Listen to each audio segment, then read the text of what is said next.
Hey, welcome back. This is Ray Stendel, and thanks so much for being part of this video series with me. So far, we've been taking a look at doing an assessment to understand how you can move from an organization that is not employee-centered and customer-driven into one that is. We've looked at the executive suite, we've looked at work processes, we've looked at employees, and now what we need to do is take a look at, get some hard facts on what's happening with the way in which your organization interacts with customers. So when we think about interacting with customers, let's follow the process that begins with acquisition. So I want to ask you to take a serious look at all of the friction points that are involved in acquiring a new customer. What do I mean by that?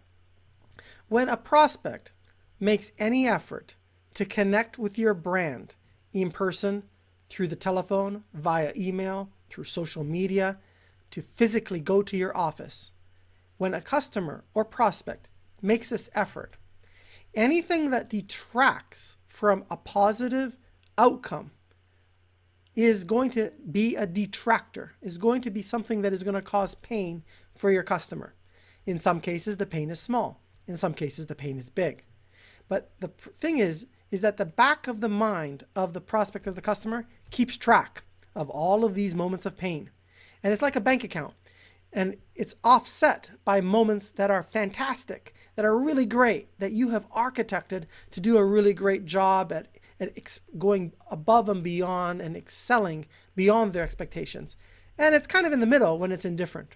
So the first step is to really think about how you go about acquiring a customer and thinking about the touch points along the way, along the journey path, to make sure that that experience is frictionless.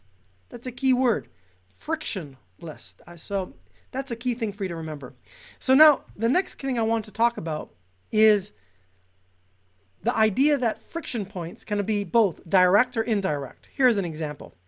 If somebody calls to talk to somebody in your office and you turn off the phone system to go to voicemail at 4:45 and you're supposed to be open till 5, that creates a problem in the minds of customers because they're frustrated.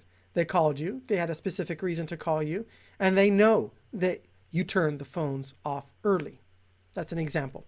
How about an indirect friction point? An indirect friction point might be parking in a garage that is not well lit and potentially unsafe. That will cause another negative friction point for your customer or your prospect.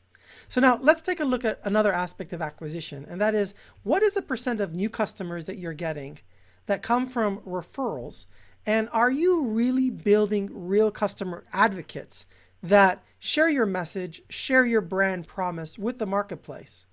And how many of your new customers are coming as a result of other channels, such as advertising and things of that nature? The more that you get your new customers from your existing customers, or a positive brand image in the marketplace where there is an expectation that you will go above and beyond, the better off you are. If the majority of your customers do not come from warm referrals, then you have to ask yourself why. So this is something for you to document. The next thing I want you to think about is profitability. How profitable are you with your existing customers? And where are those profits coming from? We talked a little bit about nasty profits in the previous video. I want you to consider, again, the touch points that are and the friction that's caused in the process of serving your customers. You have to make it as easy as possible for your customers to want to do business with you. You have to be flexible. And in this day and age, with super competition around every corner, this is an area that you should really take to heart. Because you see, in order for you to acquire and retain customers easily, one of the things that you can do is architect fantastic moments at judgment. You see, a customer or a prospect is judging you all the time. They're looking at every aspect of how you do business, how clean your operation is, what kind of advertising you do, how you treat people, how you treat them, what your follow-up is, how much value do you give. And they're making decisions if they are positively impressed or negatively impressed or neutral. So what I want you to think about is how you can be a little bit better than everybody else in your field. Be a little bit faster. Provide a little bit more value. Be a little bit more customizable. Be a little bit more personable. Think of ways in which you can be a little bit more attentive and look for opportunities to serve your customers and prospects, particularly when they have a special request. Special requests are great because it gives you an opportunity to shine, to step out of policy and do something special for a customer. These are all opportunities for you and something that I want you to consider on the road ahead in your organization. But coming back to profitability, take a look at what % of customers are repeat buyers. How often do they buy? Is there a trend to see an increase in transaction size, an increase in transaction frequency? This shows trust. This is all metrics that you can monitor today as part of your assessment.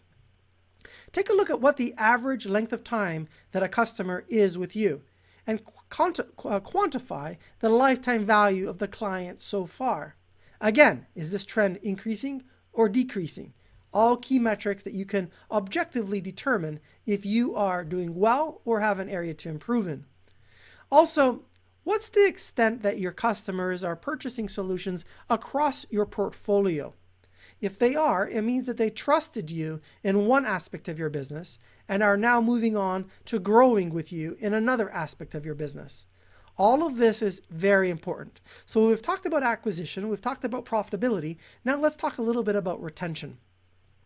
In order for you to retain customers, at the end of the day, it comes down to a customer forming a judgment that you are worthy of doing business with and that you care about them in a sufficient way to customize the way you deal with them.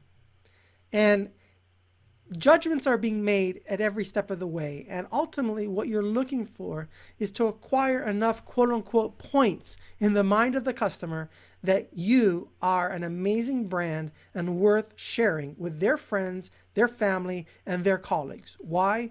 Because they're putting their name on the line to refer you. Have you ever really been excited about a brand, one that you just had to tell somebody what a great experience you had? I have. I've done this with many different brands. And if you've watched some of my past videos, you'll know my story with Lexus. You'll know my story with other companies. I want to suggest that you too have these types of experiences. Maybe not as often as you like, but the difference between not having them and having them ultimately comes down to how volitional the organization and the management is about architecting these experiences right into their business processes. So finally, let's talk about sales. When you look at sales, you have to ask yourself, to what extent are you able to cross-sell and upsell solutions that are relevant to your customer, keyword relevant, and to what extent your customers trust you and make those purchasing decisions. Again, the more trust that you have, the greater the retention you will have. So these are all aspects that I want you to consider as part of the assessment of looking at how customer-centric are you vis-a-vis your competition. One of the things that I'd recommend you do is go to your competition and experience what it is like to be a customer of theirs. And take note of anything that they do to go above and beyond in the process of making you feel special, acknowledged, and an important part of their community. Take notes and think about how you can take that learning and apply it in your own business. Get out of the box and think about things that you can do that nobody else is doing. Institute new and quote unquote revolutionary ideas in your business that will make it very hard for other businesses to copy and imitate you. And the more that you can do this and offer this level of service to your customers, the more they'll love you. And you know what? The more you can charge for it. There is a segment of your customer base that is willing to pay a premium for a great experience. And I want to encourage you to continue to develop yourself and develop your business to provide a truly premium offering. And you will find many, many customers who want to experience that with you and will pay you handsomely for it. So stay tuned to our next video where we're going to wrap up all the key things that we've talked about and talk about what's the road ahead. How do you move forward based on this assessment?